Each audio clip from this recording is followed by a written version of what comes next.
on one level, in one way.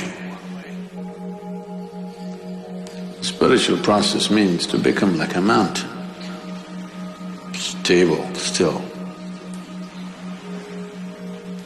Because it's only when somebody has a very stable base, many things can be done. Exuberance of life is possible only if there is absolute stability. Otherwise, exuberance will lead to madness. Yes? That's why a lot of people who are a little creative, little active, little exuberant, always end up being freaky and nearly insane. Because without stability, you cannot have a dance going. This is why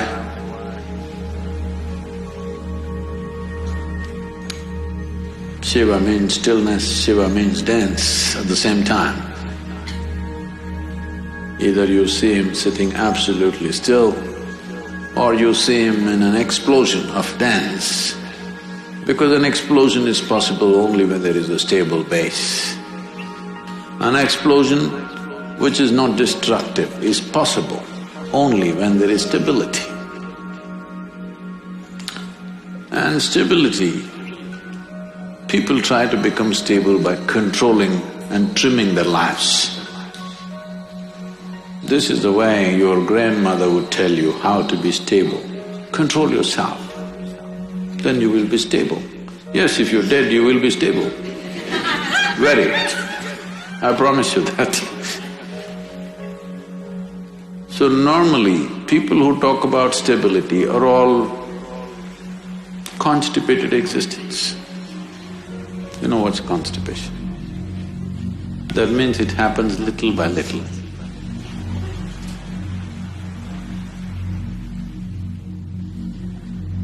Their joy, their love, their ecstasy happens little by little, here and there. That's constipation.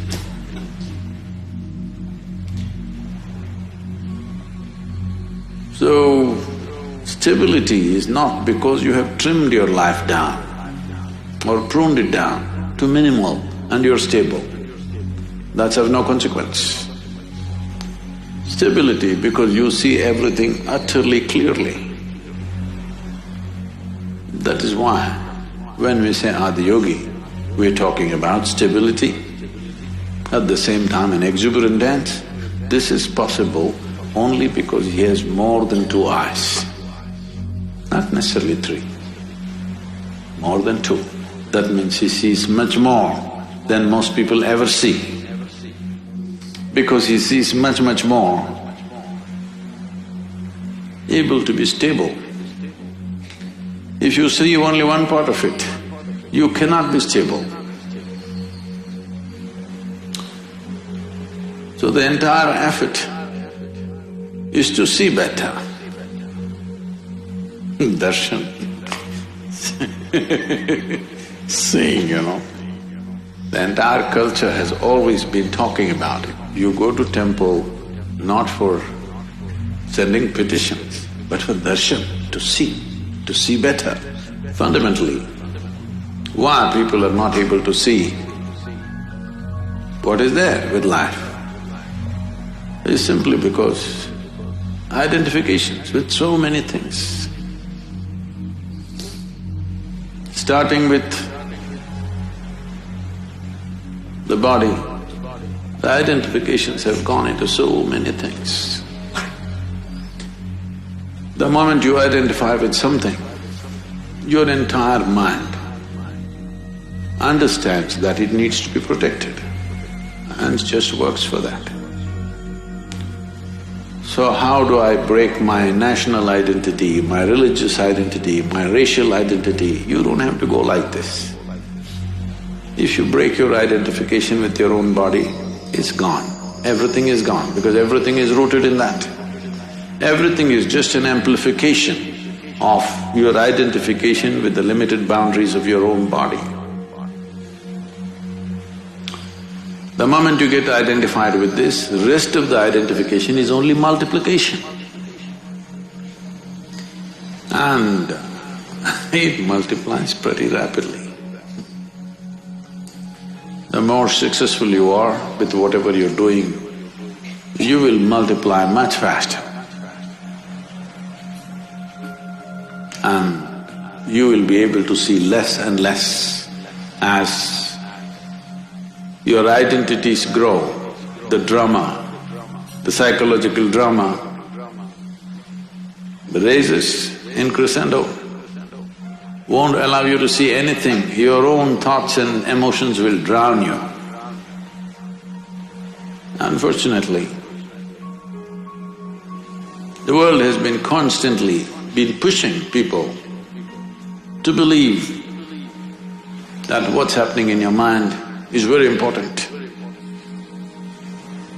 I've been trying to convince the world what's happening in your mind is just trash.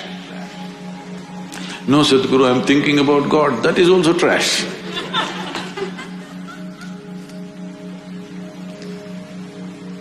Maybe a bit holy trash, but still trash.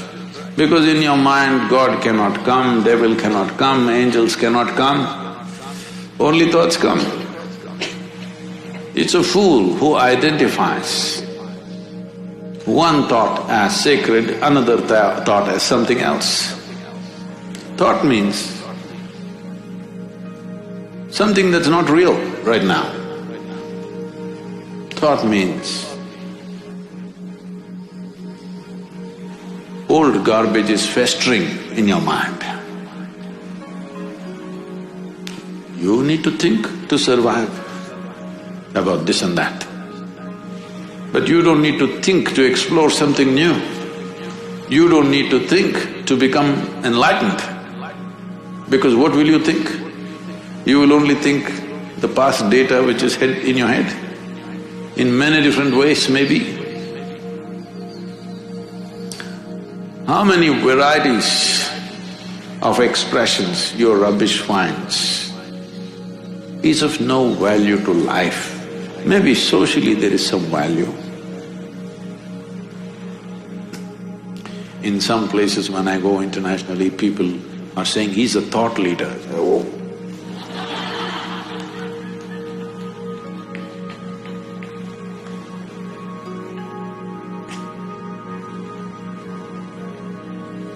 No thought.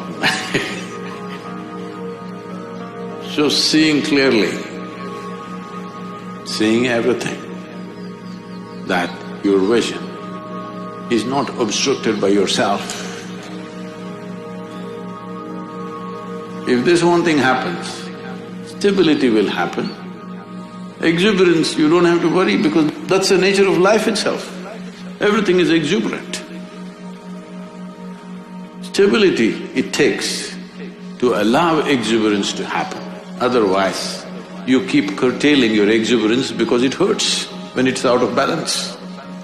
If you're out of balance and you move at a certain speed, you're going to hurt yourself. Whether you're riding a bicycle or you're riding the cosmos, if you're out of balance and you attain speed, you're going to hurt yourself very badly. So balance is very important. And balance that comes out of curtailment is not balance, that's, packaged death. Yes, you package death in a certain way and it looks very decent and dignified because dead are always very dignified. Have you seen this? They never did anything indecent, did they?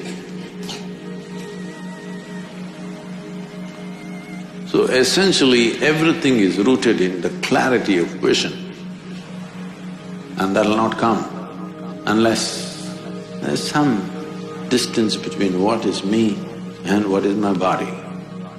If this distance is not there, then multiplication of identities will it's an inevitable consequence. Vision. If you pay attention to these mountains, you should go crazy every day, though I carried it for my entire lifetime. Still I go crazy looking at it. Either you're not seeing it, or you're looking at it and not seeing it. Once Shankaran Pillai came to Isha Yoga Center and said he wants to stay in a room which has the spectacular view. So after thinking the reception put him in the Chitra block. Next day morning, he woke up and he complained, I asked for a room with a view. Why did you put me here? Just tried to explain, this is the room with the best view. He said, where is the damn view? The mountain is in the way.